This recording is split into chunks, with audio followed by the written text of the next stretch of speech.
à tous, bienvenue dans ce nouveau numéro de Vivre en Grand Est, une émission réalisée par le réseau des télévisions locales du Grand Est, Canal 32, Via Moselle, Via Vosges et Alsace 20, avec pour thématique cette fois-ci la jeunesse. Pour en parler, Cédric Chevalier est sur le plateau. Bonjour. Bonjour. Vous êtes président de la commission jeunesse de la région Grand Est. Et avant d'entrer dans le vif du sujet, je vous propose de regarder le sommaire de cette émission. Dans ce nouveau numéro de Vivre en Grand Est, nous nous intéressons à la jeunesse. Tout au long de cette émission, nous allons découvrir comment la région Grand Est accompagne et soutient ces jeunes, et encore plus depuis la crise sanitaire. Culture, enseignement, emploi, logement, les domaines d'action sont variés. Bienvenue à tous. Voilà pour les grands axes que nous allons développer tout au long de cette émission. Avant de parler de la crise sanitaire, la jeunesse, finalement, c'est assez vaste. Cédric Chevalier, votre politique dédiée à la jeunesse, elle englobe quoi et elle s'adresse à qui ? Alors, c'est vrai que c'est une politique qui est un peu particulière, puisque la jeunesse, c'est une thématique qui est très transversale. Donc, lorsqu'on a établi avec Elsa Schack, la vice-présidente en charge de la jeunesse, cette stratégie, on est parti sur une tranche d'âge, 15-29 ans, parce qu'on sait que dans cette période-là, le jeune va avoir des moments de vie un peu différents, va avoir des statuts différents. Et donc, on s'est aperçu que beaucoup butaient sur un certain nombre de dispositifs parce qu'ils avaient plutôt un statut et pas une stratégie calée sur des moments de vie. Donc, on est parti sur 15-29 ans, avec l'envie de les accompagner en termes de mobilité, en termes d'entrepreneuriat, en termes de construction citoyenne, voilà, bref, dans tous les moments de leur vie et de leur parcours. On en parlera tout au long de cette émission. La région Grand Est a lancé donc une stratégie, vous l'avez dit, jeunesse forte en 2017, axée sur 4 objectifs: l'efficacité, la responsabilité, l'ambition et la proximité. Une stratégie encore plus importante depuis la crise sanitaire ? Oui, parce qu'on s'est aperçu aujourd'hui que tous les jeunes, c'est pas que les étudiants, c'est tous les jeunes ont souffert de cette crise. Je rappelle quand même qu'il y a plus d'1 million de jeunes dans notre région, c'est un habitant sur 5, donc c'est pas un petit chiffre, c'est vraiment une importance, avec vraiment des disparités territoriales, avec certains sont dans des pôles urbains, suburbains, ruralité, et donc il faut tenir compte de l'ensemble de ces spécificités. Et c'est effectivement avec la crise sanitaire, ça a été important de pouvoir mobiliser l'ensemble des acteurs pour pouvoir y répondre et éviter surtout la superposition de dispositifs que chacun et chacune pourrait avoir. Donc il y a une notion aussi, et c'est le rôle du Conseil régional, notamment en matière de jeunesse, puisqu'on est chef de fila, ça a été intégré dans la loi, et donc c'est aussi à nous de coordonner l'ensemble des acteurs pour pouvoir répondre à la problématique des jeunes. Et justement, parmi ces nombreux dispositifs mis en place depuis le premier confinement en mars 2020, donc vous accompagnez, vous soutenez ces jeunes-là, notamment l'accès au logement des jeunes en mobilité professionnelle. Vous avez développé un réseau de plateformes appelé Loge-toi. Est-ce que vous pouvez nous présenter ce dispositif ? C'est un accompagnement des jeunes à pouvoir accéder au logement, parce qu'on sait que c'est un élément essentiel en matière de réussite de parcours, d'intégration professionnelle ou de cursus universitaire. Et donc l'objectif, c'est de pouvoir faciliter cet accès au logement. Pour différentes raisons, d'ailleurs, les jeunes ne peuvent pas accéder au logement. Ça peut être des raisons financières, et c'est pour ça qu'on a signé un partenariat avec Action Logement qui nous aide. C'est aussi le fait que certains propriétaires peuvent être un peu méfiants vis-à-vis de la notion de jeunesse, et c'est important de pouvoir les accompagner.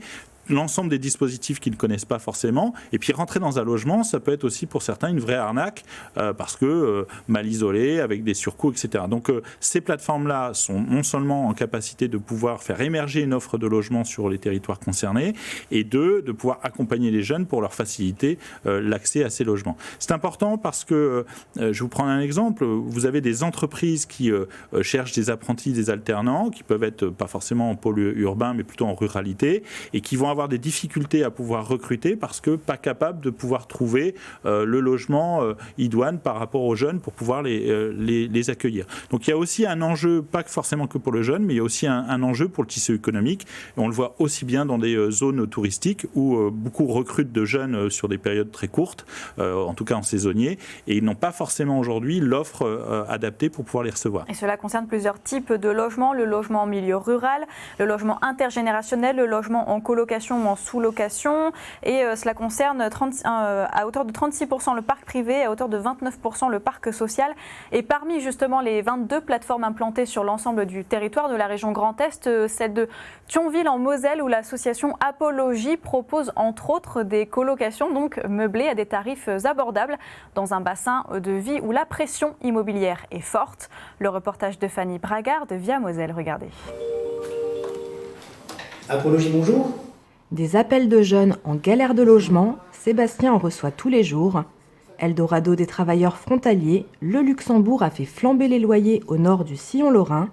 À Thionville, il faut compter près de 500 € pour un studio, alors qu'avec Loge-toi, le prix moyen d'une colocation meublée est de 330 €. On arrive sur une moyenne pour un jeune selon sa situation et selon sa rémunération à un paiement de loyer de 70 € à au maximum 330 €. Chacune des 22 plateformes de la région Grand Est bénéficie d'une subvention annuelle de 20 000 € pour développer des solutions adaptées à chaque territoire. On a pris en location directement des appartements auprès d'un bailleur, donc Mosellis, ce qui nous permet de proposer des solutions logement à des jeunes qui seraient dans des situations un petit peu administratives complexes. Et puis on avait des jeunes aussi qui venaient sur le territoire pour des périodes de stage qui étaient assez réduites. Donc on a une vraie souplesse aussi en termes d'entrée et de sortie au niveau des logements. Sur le nord mosellan, 61 jeunes sont accompagnés par Loge-toi. À Yutz, à seulement 10 minutes à pied de leur IUT, Mariam et Maïra découvrent les joies de la colocation dans leurs 87 mètres carrés. Quand je suis venue à l'appartement, j'étais vraiment satisfaite et contente parce qu'il y avait tout à disposition. Et pour le loyer, il était vraiment pas trop cher par rapport à la région. On nous entend bien, nous sommes ensemble plusieurs fois le samedi pour regarder la télé, pour voir des vidéos, pour faire la cuisine et pour manger aussi. Depuis la création du Grand Est, Loge-toi a permis l'accès au logement de 3800 jeunes. Preuve de sa réussite, un jeune Thionvillois accompagné par Apologie est aujourd'hui propriétaire d'une colocation qu'il ouvre à son tour à l'association. Et voilà, la dernière plateforme Loge-toi a été inaugurée en février à Troyes. Et en 2021, le budget alloué à ce dispositif est de 455 000 €. Est-ce qu'avec la crise sanitaire, l'accès au logement est de plus en plus difficile ? Alors, ce n'est pas l'accès au logement qui va être difficile et la crainte que nous avons, c'est plutôt le maintien dans le logement parce qu'un certain nombre de ces jeunes qu'on a vus sont aussi en stage ou ont un petit boulot, etc. Et la difficulté qui va arriver, c'est effectivement le maintien puisqu'ils vont avoir des difficultés de paiement. Donc, on anticipe ce problème-là parce que ça, c'est le tour d'horizon qu'on a fait avec l'ensemble des plateformes. Effectivement, y accéder, c'est une chose, y maintenir, c'est une autre et c'est un vrai enjeu pour demain. Pour continuer sur cet échange autour de la crise sanitaire, en complément des mesures du gouvernement, un jeune, une solution. Dans le cadre du plan de relance, la région a lancé son plan régional jeune. Quels sont les axes prioritaires ? C'est permettre justement dans cette période un peu délicate de former les jeunes, de valoriser cette formation et surtout notamment en termes de stage, de pouvoir finaliser leur cursus parce que on voit un certain nombre de jeunes qui non seulement vont vivre cette précarité, mais ils vont avoir une deuxième vague, sans jeu de mots, de la précarité universitaire s'ils ne finissent pas leur cursus et dont on sait c'est un élément essentiel. Donc l'élément majeur dans ce dispositif, c'est le capital stage qui permet d'impulser auprès des entreprises une prise en charge complète du stage et d'ailleurs du tuteur pour permettre aux jeunes de trouver assez rapidement dans des domaines qui ont souffert au moment de la crise. Et justement, on va aller voir un exemple justement d'une PME auboise. Elle s'appelle Supervision. Elle est spécialisée dans la solution d'inspection de pales d'éoliennes par drone et elle a pu bénéficier de cette aide. Écoutez le témoignage du dirigeant que nous avons rencontré à la Technopole de l'Aube. On a pris un stagiaire durant le premier confinement, on avait 3 stagiaires ensuite, et est arrivé le deuxième confinement. En face, on a des activités qui sont plus compliquées, même pour l'encadrement des stagiaires, avec du télétravail partiel ou complet. C'est vrai qu'on n'est pas forcément enclin à prendre des stagiaires dans ces phases-là. Clairement, ce petit coup de pouce financier aide les entreprises. 2 000 € par stage, c'est plus de 50% de la gratification du stagiaire sur une période de 6 mois. Donc, c'est pas négligeable. Et d'ailleurs, Capital Stage a été élargi là au premier semestre 2021. Comment se traduit cette aide exceptionnelle ? C'est une aide d'à peu près 500 € par mois pour le stagiaire, donc c'est avec un plafond de 3 000 € dans des domaines d'activité. Et effectivement, ça a été élargi en termes de montant. C'est ce que vous indiquiez tout à l'heure, on est passé de 2 000 à 3 000. Et surtout, on a élargi aussi aux associations. Donc ça, c'est important parce qu'on a des associations qui sont employeuses et qui n'ont pas forcément la capacité financière à pouvoir porter un stage. Donc ça, c'est pour aider les entreprises. Mais en parallèle, sachez que la région Grand Est a mis en place un site internet pour aider les jeunes à trouver un stage en entreprise. C'est apprentissage-grandest.fr. Et aussi, toujours dans le cadre du plan régional jeune, la région a souhaité remercier les étudiants des filières médicales mobilisés pendant la crise sanitaire en leur proposant un chèque coup de pouce de 100 €. Et dans un tout autre volet, des aides spécifiques pour l'accès à la culture ont été mises en place. Des places de cinéma à 1 €, des bons de 50 € dans les librairies indépendantes, des tarifs préférentiels pour des concerts et des spectacles lorsqu'il sera possible de s'y rendre. Tout cela fait partie du dispositif Jeunesse. Et alors Jeunesse, c'est le bon plan pour les jeunes de la région Grand Est. Qu'est-ce que c'est ? C'est pour qui alors ? Ça s'adresse justement à tous ces 1 million de jeunes qui sont sur notre territoire. On a souhaité, pareil, qu'ils puissent en un clic, en tout cas dans leur poche, avoir cette très grande région et avoir l'ensemble des éléments, effectivement tous les avantages qu'ils peuvent tirer de tous les dispositifs, qu'ils soient sportifs ou culturels, puisqu'il y a aussi une prise en charge des licences sportives, il y a aussi un certain nombre d'avantages liés à tous les événements sportifs ou culturels, vous le rappelez. Et puis c'est aussi tous les autres dispositifs qui sont à destination de ces jeunes, que ce soit sur la mobilité internationale, comment faire avoir la bourse pour la mobilité, comment pour l'entrepreneuriat, comment déposer un dossier pour expérience de jeunesse, qui est aussi un dispositif où ils peuvent avoir jusqu'à 2 000 € de subvention pour une petite manifestation ou une action qu'ils pourront monter. Bref, c'est vraiment d'avoir toute la région de manière assez digitale et avec un code aussi en termes de communication qui ne soit pas ni infantilisant mais qui soit vraiment correspondant. D'ailleurs, nous avons un conseil régional des jeunes aujourd'hui, il y a 72 jeunes à parité qui siègent et qui nous aident énormément dans nos dispositifs et dans ce type d'outils en nous disant là vous êtes un peu à côté ou là vous faites un peu trop. Donc voilà, on essaye aussi de pouvoir adapter, y compris dans les dispositifs ou les avantages qu'on peut leur proposer. Et Jeunesse, si on veut retrouver l'application, c'est sur un téléphone et on a toutes les infos. Vous avez toutes les infos, toutes les infos, tous les avantages, les pushs. Et aujourd'hui, vous avez accès à une plateforme aussi gratuite linguistique qui est Do You Speak Jeunesse, où là, vous pouvez retrouver plusieurs langues, 6, ça va de l'anglais jusqu'au chinois, au portugais, et avec de manière gratuite, où vous pouvez avoir des extraits de films, tout ça en VO, pour pouvoir apprendre de manière totalement ludique. C'est aussi, on essaye d'élargir le plus large possible, justement. L'objectif, c'est vraiment d'avoir la grande région dans un petit élément. Et la plateforme linguistique est sortie en février, donc c'est tout nouveau. On a parlé des librairies, on va voir tout de suite un exemple concret d'une libraire indépendante qui a adhéré au dispositif Jeunesse, direction Sainte-Savine dans l'Aube. Regardez. Grâce à un porte-monnaie électronique, les bénéficiaires de la carte Jeunesse peuvent acheter leurs livres dans cette librairie indépendante de Sainte-Savine dans l'Aube avec plusieurs avantages. Le livre loisir qui correspond à 10 €. Le livre loisir bonus qui correspond aussi à 10 € et qui était valable cette année en septembre et en octobre. Et puis, pour aider les libraires, la région avait décidé, avec Jeunesse, d'octroyer une somme de 50 € supplémentaires au mois de décembre, qui s'est appelé le Loisir Flash. Pas de restriction de choix, les intéressés peuvent se procurer le livre qu'ils souhaitent, du manga à la bande dessinée en passant par le livre de poche ou les manuels scolaires. Que ce soit pour lui, que ce soit pour offrir, que ce soit pour se faire plaisir.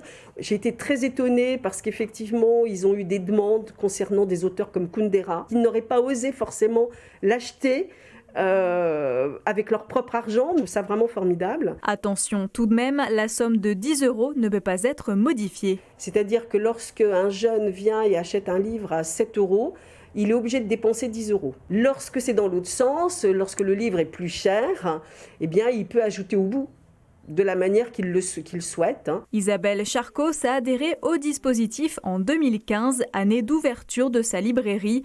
Un moyen pour elle de transmettre sa passion pour la lecture. Ces actions-là en faveur de la lecture des jeunes est absolument essentielle. Si les jeunes d'aujourd'hui ne lisent plus, demain, ils seront des adultes qui ne liront pas forcément plus. Et donc forcément, ça aura un impact sur les librairies. Au total, entre fin juin 2020 et fin janvier 2021, 326 jeunes sont venus acheter un livre parmi les 9000 références de la petite marchande de prose. Voilà, on referme ce volet culture. Et après, ou même pendant les études, en tout cas, certains jeunes, on en parlait avec Capital Stage, pendant les études se lancent dans l'aventure entrepreneuriale. La crise sanitaire, d'ailleurs, a permis à certains d'entre eux de se lancer. Et la région Grand Est les accompagne dans leurs projets. Justement, on va aller du côté de l'Alsace à la rencontre de Pierre et Guillaume qui se sont lancés. Ils ont créé leur entreprise de circuit court autour du local début 2020, en plein confinement. Une période qui a encouragé un retour aux produits locaux. C'était une aubaine pour eux. Le reportage de Marine Zis d'Alsace Vin. Comme chaque jour, Pierre Alaïli vient faire ses stocks auprès de producteurs locaux. Ce matin, il a rendez-vous à la ferme Rothmat à Sande. Au total, ce sont plus de 60 producteurs alsaciens, pour la plupart situés à une quinzaine de kilomètres autour de Zellwiller, que l'on retrouve sur la boutique en ligne autour du local. C'est une très bonne chose parce que ça nous permet de faire découvrir nos produits à d'autres personnes. Et comme ils viennent tous les jours récupérer les produits, pour la logistique, pour nous, c'est pas trop difficile. Voilà Pierre pour vous. Merci beaucoup. À demain. Excellente journée. Au revoir. Merci, au revoir.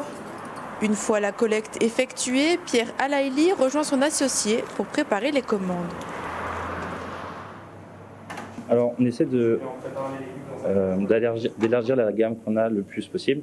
Et l'objectif, c'est de proposer autant de produits qu'un supermarché classique, allant de l'épicerie, de la viande, du produit laitier, de la conserve, finalement tout ce qu'une personne a besoin chez elle. On essaie de lui apporter directement sans qu'ils aient besoin de passer par les grandes surfaces. Les commandes sont livrées entre 24 et 48 heures directement chez les clients ou dans des points relais. L'idée de proposer un service local comme celui-ci a émergé il y a quelques années chez Pierre Alaïli et c'est en avril 2020 qu'elle se concrétise. Alors ça fait quelques années que je suis dans le réseau d'étudiants entrepreneurs strasbourgeois et j'avais vraiment envie de faire quelque chose qui me corresponde. Et en fait, mes parents sont issus du monde agricole et tout bêtement, moi j'avais envie de simplifier l'accès de ces producteurs locaux aux personnes. Et nous, ce qu'on prône, c'est vraiment la transparence. Nous, on travaille dans ce sens-là avec les producteurs avec lesquels on travaille. On s'assure par exemple que les élevages de bovins sont dans des élevages extensifs et pas dans de l'intensif. Et vraiment aller dans le sens du mieux consommer. Les deux jeunes entrepreneurs ne comptent pas s'arrêter là. D'ici 15 jours, ils étendront leur zone de livraison à Strasbourg. Et en avril, ce local deviendra un magasin où les clients pourront venir choisir sur place leurs produits. Voilà un exemple parmi tant d'autres. Près de 200 jeunes ont été soutenus depuis la mise en place de ce dispositif entrepreneuriat des jeunes en 2017. C'est une aide de quoi? Financière, un accompagnement pour ces jeunes? C'est plusieurs choses, effectivement. C'est d'abord un accompagnement financier, puisqu'ils passent... Alors c'est un exercice extrêmement intéressant, parce qu'ils ont 7 minutes pour se présenter et 7 minutes pour répondre à des questions, avec un jury qui est composé d'élus, mais aussi de professionnels, de banquiers et autres. Et c'est assez intéressant. Et donc ça peut être financièrement jusqu'à 5 000 €. Et en fait, la plupart du temps, on s'aperçoit que cette aide, elle est certes utile pour le jeune, mais c'est derrière aussi le label, un peu la confiance que la région leur a donnée derrière ça. Et ça reste un levier pour eux, pour bénéficier d'autres financements et d'être vraiment une forme de crédibilité par rapport à ce qu'a apporté la région. Et d'ailleurs, on le voit, aujourd'hui, 100% de ceux qui ont été aidés ont vu que cette aide avait été un vrai accélérateur. Et il faut se dire aujourd'hui que ça a généré 2,6 emplois par création. Donc c'est vraiment un dispositif qui fonctionne bien et ça permet à des jeunes aussi, parce que dans le cadre du jury, nous avons les services économiques qui sont là aussi pour pouvoir ensuite accompagner ces jeunes. Et là, très prochainement, nous lançons avec un dispositif qui s'appelle Mouji, le mentorat aussi de ces jeunes pour pouvoir les accompagner beaucoup plus loin. Certains jeunes, eux, préfèrent une autre aventure, c'est celle du service civique. Un engagement de 6 à 12 mois au service de l'intérêt général. C'est une mission qui plaît beaucoup, en tout cas une mission qui plaît beaucoup, c'est le service civique en milieu rural. C'est le cas chez les Éclaireurs de France, une association de scoutisme laïque qui accueille en ce moment 5 jeunes dans leur écolieu à Saint-Étienne-les-Remiremont. Pour mieux comprendre leur mission, Via Vosges est allé sur place. Le reportage. La Maison des Tronches est un centre de loisirs et de vacances géré par les scouts laïcs des éclaireuses et éclaireurs de France. Y ont récemment été accueillis des enfants d'une école alternative du Val d'Ajol à quelques kilomètres de là. Des enfants encadrés par plusieurs jeunes en service civique, eux-mêmes sous la responsabilité d'un permanent de la structure. Peu importe le parcours scolaire, peu importe l'orientation professionnelle, on ne peut pas attendre des volontaires des compétences. Ce qu'on peut seulement attendre d'eux, c'est de la motivation et de l'engagement et l'envie de faire partie de ce projet-là. Il est en effet prévu de considérablement développer les activités ici et pas seulement grâce au bénévolat de plus en plus aléatoire. Pourquoi pas donc en s'appuyant sur les jeunes en service civique. Galahad a 18 ans, titulaire d'un bac sciences et technologies de l'industrie et du développement durable. C'est à la mission locale de Remiremont qu'il a trouvé ce poste d'animateur. Je me suis dit que ça serait le bon endroit pour m'épanouir autour de la nature, avec les enfants, l'animation, tout ça. Les services civiques sont accessibles aux jeunes de 16 à 25 ans, 30 ans pour ceux en situation de handicap. Une mission d'intérêt général réalisée au sein d'une association, d'un établissement public ou d'une collectivité est rémunérée 580 € par mois. Un entre-deux très souvent bienvenu. En termes de compétences, j'ai plus appris la gestion de projet, la gestion de calendrier, la gestion de compte par rapport aux différentes activités qu'on ferait ici. L'animation, c'est toujours de l'imprévu en fait. C'est de l'imprévu, s'adapter et transmettre aux autres et aux jeunes. Et donc c'est tout ce que je suis en train d'apprendre actuellement. Ceux qu'ils font en service civique, certains en feront donc leur métier, d'autres pas du tout. Cela fait partie de l'esprit de ce dispositif. À la Maison des Tronches, 5 des 6 jeunes vivent ici 24 heures sur 24. L'occasion donc d'autres expériences de vie. Et la région Grand Est a été la première à accompagner le développement des services civiques en milieu rural. Pourquoi, tout simplement ? C'est la spécificité de ce territoire, c'est que je disais tout à l'heure, il y a une partie urbaine, suburbaine et une partie rurale, et tous les territoires, tous les jeunes de cette région doivent devoir pouvoir toucher au dispositif. Et le service civique, on le connaît, c'est un dispositif qui est de l'État, mais spécifiquement en milieu rural, c'était effectivement une première d'une région à pouvoir se lancer avec l'État. Et non seulement on a accompagné financièrement, mais également on a fait évoluer le dispositif pour que les jeunes puissent aussi être accompagnés dans leur mobilité, parce que qui dit ruralité dit aussi parfois problématique de mobilité, et c'est vrai que c'est un dispositif qui fonctionne bien, ça répond à des attentes en termes de structure sur ces territoires, mais aussi ça offre vraiment à des jeunes de ces territoires une mission qui est d'intérêt général et qui est très souvent l'antichambre de l'insertion professionnelle ou de leur reprise de parcours, et c'est extrêmement important parce que l'objectif c'est qu'aucun jeune ne soit à côté des dispositifs de la région. En tout cas, la région Grand Est travaille aux côtés de 12 associations partenaires, et pour information, en parlant de la mobilité justement, ces jeunes volontaires, 106 au total, bénéficient d'une aide individuelle, donc TER, avec un reste à charge de 20% pour le jeune. En parallèle, la région accueille également des services civiques. Sur la période 2020-2023, 45 volontaires seront accueillis dans les services de la collectivité directement. Alors pour quel type de mission et pourquoi s'entourer de ces jeunes dans vos locaux ? C'était pas logique de dire qu'on voulait impulser le service civique et puis ne pas montrer l'exemple en termes de collectivité. Donc voilà, l'objectif c'était de dire on va accueillir des services civiques avec l'objectif qu'ils soient bien encadrés, accompagnés par les collaborateurs de la région, ce qui n'est pas toujours simple en termes de mission.